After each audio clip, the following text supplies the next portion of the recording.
We are in the middle of Double Jeopardy week on the Crisis Files. The two crises we are tracking, the PGA Tour and Live Golf deal, as well as Hollywood on fire. And that is where we're going to spend some time today. It's day 6 of the actors' strike, a month and a half into the writers' strike.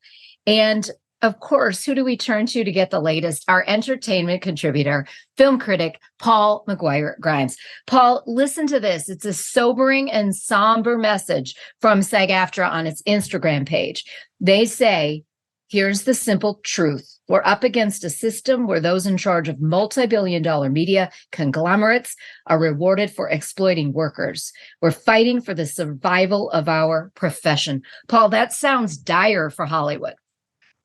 It really is. And if you've been following along with it, going into the SAG-AFTRA strike, we didn't know what those negotiation deals were leading into it. Now that it is, we can find what those are. So if you go to sagaftrastrike.org, we can find what the negotiation deals and what people are literally fighting for to get an idea. And it's been kind of interesting to look at those specific negotiation deals, hear from people on the picket lines, hearing people talk about the shows that are impacting them in terms of their work and the compensation that they're not getting for it and how it has changed going into streaming. And it really is dire when you have these CEOs, these studio executives that are making millions upon millions of dollars. And if they're saying, your deals, your terms are Bob Iger, the CEO of Disney, is literally on record saying that it's very disturbing to me.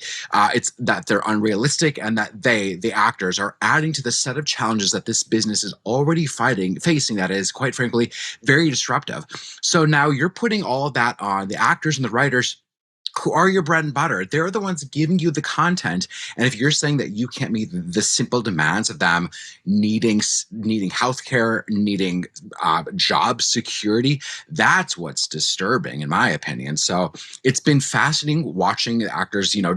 Sean Gunn has talked about being on Gilmore Girls and the episodes that are airing on Netflix, and how Netflix is making a huge profit out of the new generations of people discovering Gilmore Girls. And then Sean Gunn, being a cast member of that show, is not seeing any of that because those residuals are not put into place. So that's just one element of many that they're talking about, including AI. As you and I talked about in case file number 53, Writer's Block, which we invite listeners to go and check out if you haven't already, this is not just about the big stars. I mean, it's about everybody, but the front line, the front-facing spokespeople, so to speak, in Hollywood are those huge stars. And we're seeing many of them on the picket lines supporting this strike, right? And supporting writers when the writers started to strike. But this is about fair wages. It's about artificial intelligence not replacing human bodies. I mean, one of the things that I found most interesting was a quote about how, these studio execs want AI to create 500 background extras that might have been real people earning real wages before. So for those people out there, the regular person, the regular viewer who isn't a film critic like you, who doesn't necessarily track Hollywood every day, it matters because it could set the tone for fair compensation in a lot of industries. For sure. I think we need a big facing industry like the film industry, the TV industry, to show that workers of any background, any business, has the right to strike and speak up for unfair wages, to speak up for themselves when they're being taken advantage of, regardless of whether you're an actor, a writer, a nurse, an educator, a teacher. These are common people that go on strike because of unfair working conditions. And that's what is important, to understand that we have a right to do that. People have a right to talk about what they need. And this idea of AI, whether it's cranking out a fake a script that has no personality, it's just words on a page, or it's, we talk about background actors that maybe will come on set to walk by for a scene, and they're maybe paid pennies or given free lunch. And now the studios basically want to say, well, we want to be able to take that image of you walking across the set and then use that going forward as much as we want without your consent, without your knowledge, and then you'll never get paid for it again. Yeah, and that's what's really and no compensation. I would be horrified if my image was then put in a movie that I didn't agree with, that I then was not getting paid for, and because then it's on me. That's my image that people don't realize they have no control over, and that's really disturbing. And A good example of that is The Flash.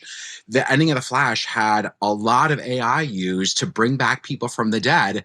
And it's very obvious. And that's also very disturbing moving forward, is like, if I'm as a dead actor having my face and image, and I think actors now are realizing I got to put that into my own contracts moving forward. Well, as a small business owner, I've gotten advice from various coaches, and one of my early sales coaches said to me very clearly, never work for free. And this applies across all industries. I mean, there's certain things like internships and apprenticeships, and sure, sometimes we do work for a lower wage or for the experience itself, but that shouldn't become the norm. And Right. then when you contrast that to, I'm just going to pick Disney, for example, because you mentioned Bob Iger, when you're looking at stock prices and you're looking at the uber high salaries that not just the CEO, but other of those executives are making, it just doesn't seem fair.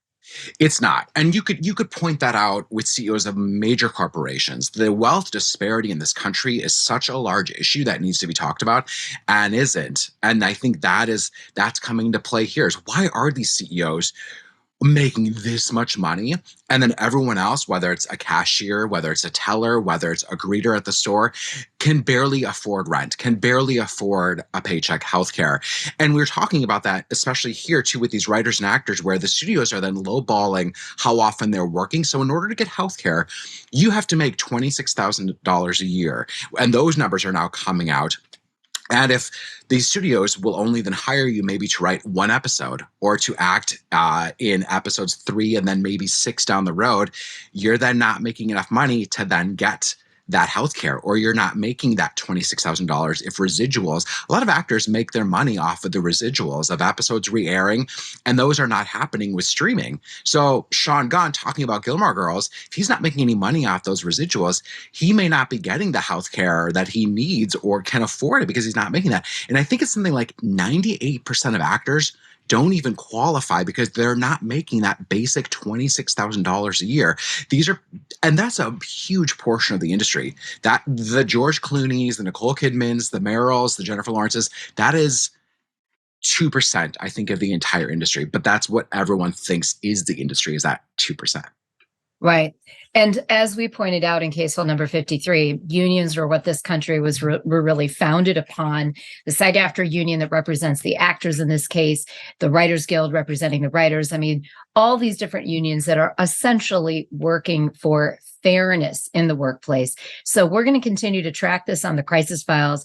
Really quickly, Paul, before we go, I think what is really beautiful to see, and I've been tracking some of the videos on the SAG-AFTRA Instagram and just other news stories, is to see actors, writers, everybody out in force on those picket lines, sharing the testimonials, showing up for each other. I don't think, hopefully it doesn't have to last for months and months, but it is nice to see that.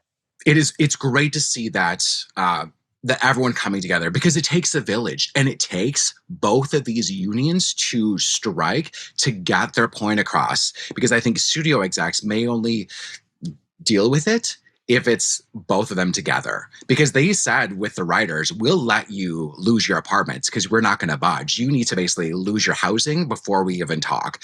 And if it's now the actors, and literally everything shut down. I mean, we're talking about the Wicked movie, Deadpool 3, Gladiator 2, Mission Impossible Dead Reckoning Part 2. All these huge movies that are filming right now are all shut down.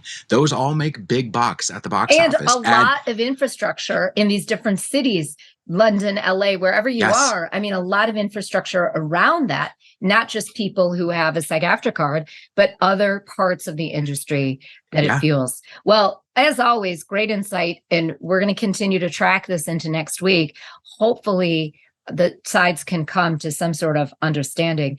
Paul McGuire Grimes, you can find him online on Paul's Trips to the Movies on Facebook and YouTube. You can also check out all past episodes of The Crisis Files where you find podcasts and at thecrisisfiles.com. And of course, check out the 2 episodes this week, the 2 case files, 52, which is 2 mulligans when we're talking about PGA and Live and that crazy deal that probably isn't going to work itself out. And of course, case file 53 featuring my conversation with Paul, Writer's Block. And we invite you to visit that wherever you find podcasts or thecrisisfiles.com. Have a great day.